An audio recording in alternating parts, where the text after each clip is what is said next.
Welcome everyone. This video lecture, as you can see, is for week 2 of our semester.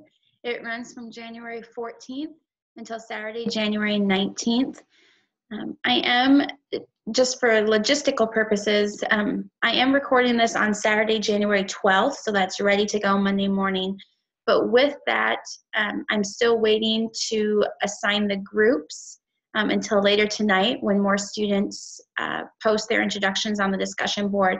And so when I go into talking about the groups, I'm going to show you where I will post those, but understand what I show on my screen is looking different today than what it will look like Monday. I hope to have them done by tonight, Saturday night on January 12th. If not, it will be by Monday, and I'll let you know in an email that I send out Monday morning that you will get with this video in it. So just keep in mind that it may look a little bit different, and I'll explain why. So for this week, here's what's due. This is directly from the course schedule on iLearn. So you're continuing to read mostly chapter 2 this week. Hopefully you finished chapter 1 last week and took the reading check. If you added the class late, sorry, my screen is really wiggly. If you added the class late last week or this week still, just send me an email and I can open up that quiz. Or if you missed it somehow because you weren't aware of where to look or things like that, just email me, contact me about it, and we'll work our way around it. You're going to begin work on your collaborative quest group project. Like I said, those groups will be assigned by Monday night at the very latest. And then groups 1 and 2, your presentation is due at the end of week 3, which is next week, so the 26th of January. And the other 6 groups will have an extra week. Groups 1 and 2 are due a week earlier because we use them sooner in the semester for discussion boards. And I'll show you in a little bit where to look for that. And then you also have a Dear Abby letter assignment and a reflective journal assignment. So this is the first week that you're submitting written work to me that I'll be grading. And so I will go over a little bit about the expectations regarding those written assignments, but also be aware that I start out pretty lenient, I would say lenient, but open in the assignments to your responses. But in the feedback, I will say like, okay, this is acceptable, I'll accept this answer, but next time please do such and such, or make sure your Dear Abby letters are 5 sentences each. Things like that. And those requirements are on the directions, but I may remind you. So I won't dock you points this first time, but if it continues being a pattern that I see, then you will lose points in the semester. Okay, so let me make this a little bit smaller for you. There we go. Okay. So the group assignments and discussion board, let me show you where those will be. I'm in section 6 right now. And again, section 11 is the same, and I could switch back and forth. Everything stays the same. So where you'll go starting Monday, probably definitely by Monday night, is this group presentation discussion area. And you know, I just looked at this and I bet some people have been discussing already. Let me see real fast. Yes. Okay. So Michelle and Kennedy. Michelle, you're in the right group. Let me just make sure, Kennedy, real fast. Let me pause this. Okay. So Kennedy, you're in a different group. So if you access these discussion boards before Monday, before today, then you're not in the right groups, because I have to wait for everyone to respond for me to assign you groups and to assign who's in what group based on, you know, if everyone preferred nutrition, I can't put everyone in nutrition. So some of you get your second or third choices. Almost always I can give you your first or second. So I'm going to delete these posts just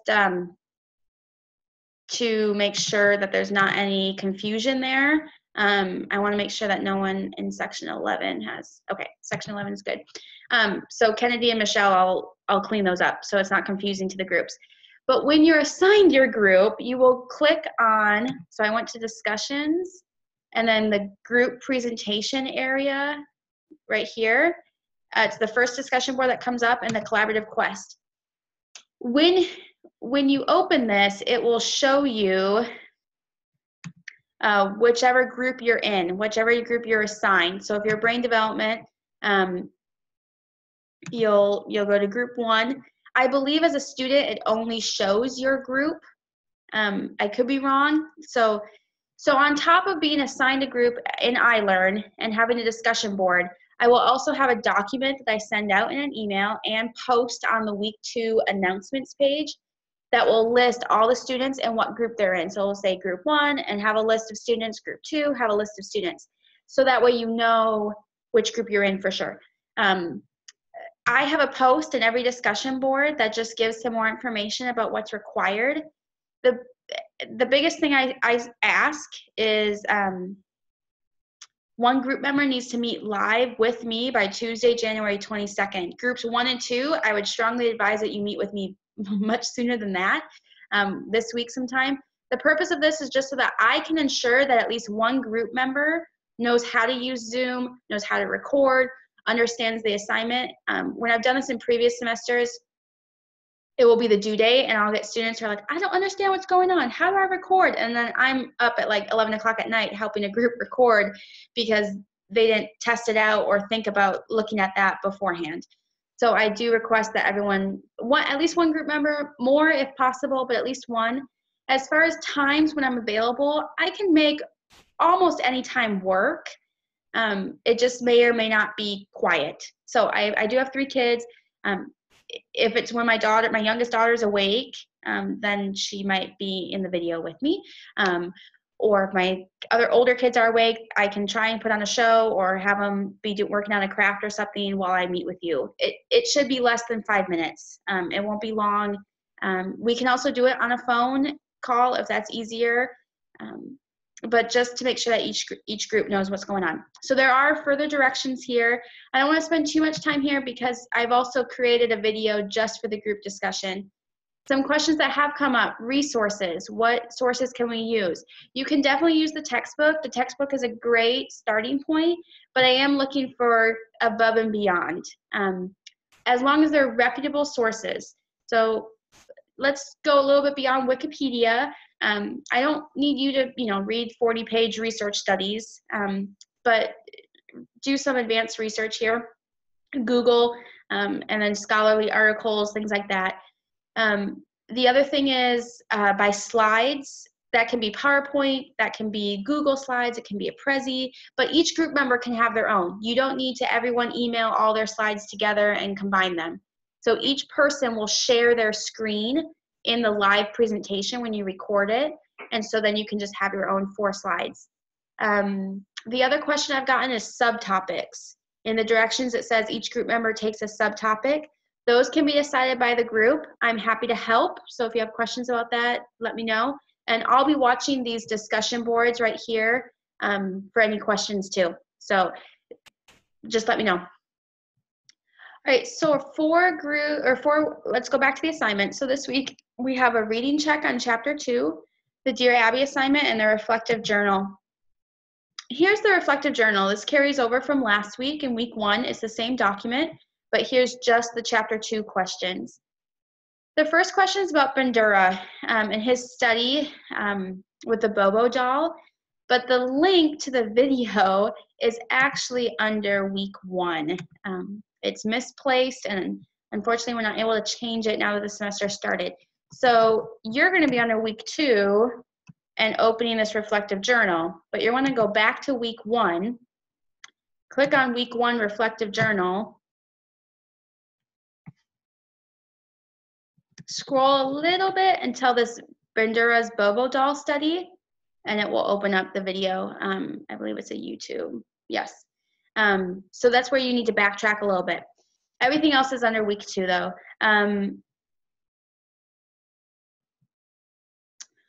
Okay, so let me go back to week 2 for us.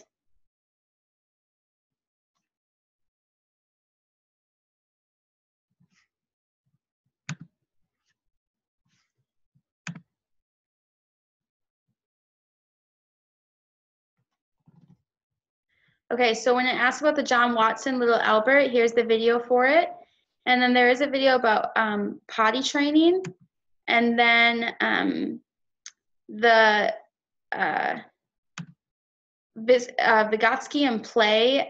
There's not a specific question about this, but this is a great video to watch in connection with a Dear Abby assignment that you're looking at preschool programs and following a Piaget or a Vygotsky approach. And so that Vygotsky at play video is a great one to watch just for more information. Okay, also with operant and classical conditioning, where you're going to find that in the text is pages 41 through 44. It gives a great clarification on how those two are different, and then which one is illustrated in the clip about little Albert. Potty training, the question, this is asking about the theoretical applications of potty training. So we're not discussing potty training, but that's typically at the end of the first 2 years into early childhood age range. But right here, we're discussing how the theories apply to it. So this question is asking which theories best support or agree with the advice given. And the advice given is referring to the information on page 56. It's like a little, well, I shouldn't say little. It's opposing perspectives,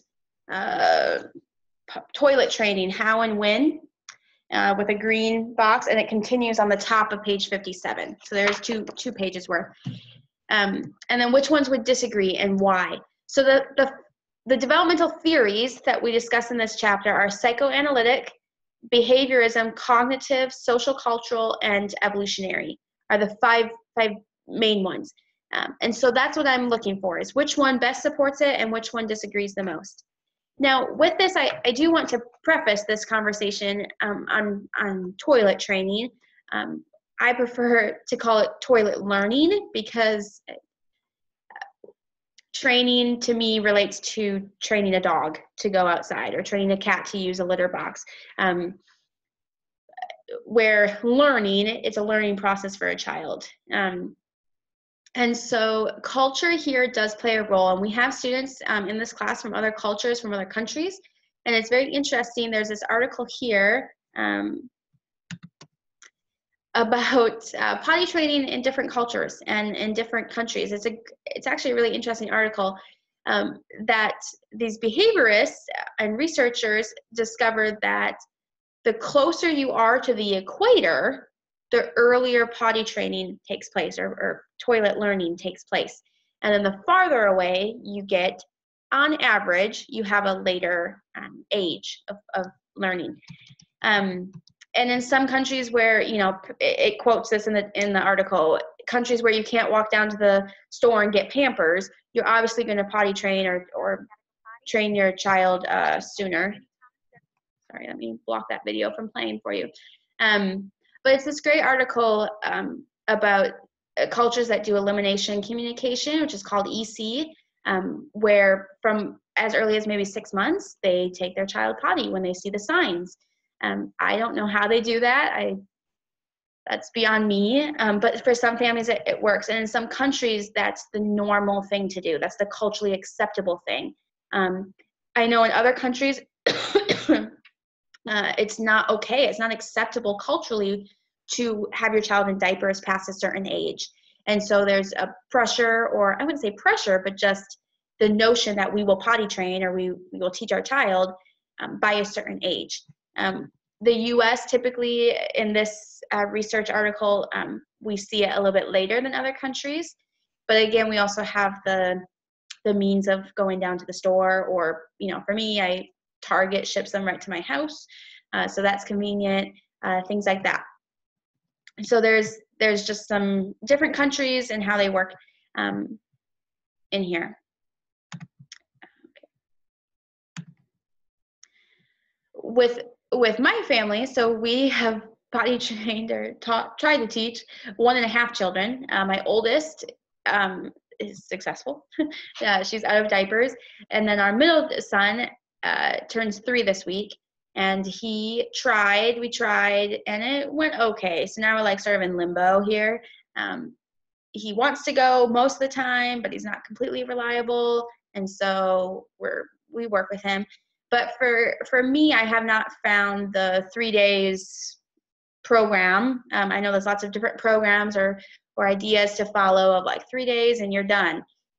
For us, it's been a learning process, and that's why I prefer toilet learning or potty learning than training, because there's a biological element to it, to truly use the toilet successfully. That yes, my youngest at 10 months, yes, I could sit her on the potty every 10 minutes and she'd never have to be in diapers, right? But my oldest at 5, I want her to know when she needs to go and to take that responsibility on herself and be accountable for that. And so both of our 2 oldest have been a little bit different in that, but each child needs probably a different approach overall. Even within families, siblings, your approach shifts a little bit depending on that child. And so while this question is asking which ones best support it and which ones disagree, understand that doesn't mean that you need to follow that theory when you do it. That for your child, a different theory or a different approach may be better than the next child coming up. And so it will change a little bit. These are the Dear Abby letters for Chapter 2. You do need to respond to both letters. In future units or future weeks, you'll have a choice of maybe 3 or 4 letters and you pick 2. So that's why it's very distinct that you respond to both here. This one is talking about Erik Erikson's theories with crisis. There's 8 stages throughout life. The table on 2.1 on page 40 is going to be your best reference. It goes through, just keep in mind, so this is the table. On the left-hand side is Freud's psychosocial stages. That's not what we're looking for, but on the right column, there's the Erik Erikson, and there's 8 of them.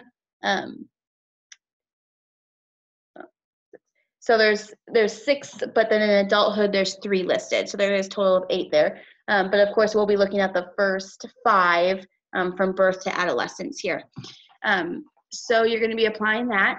And then the second letter, as I discussed, the preschool program approaches.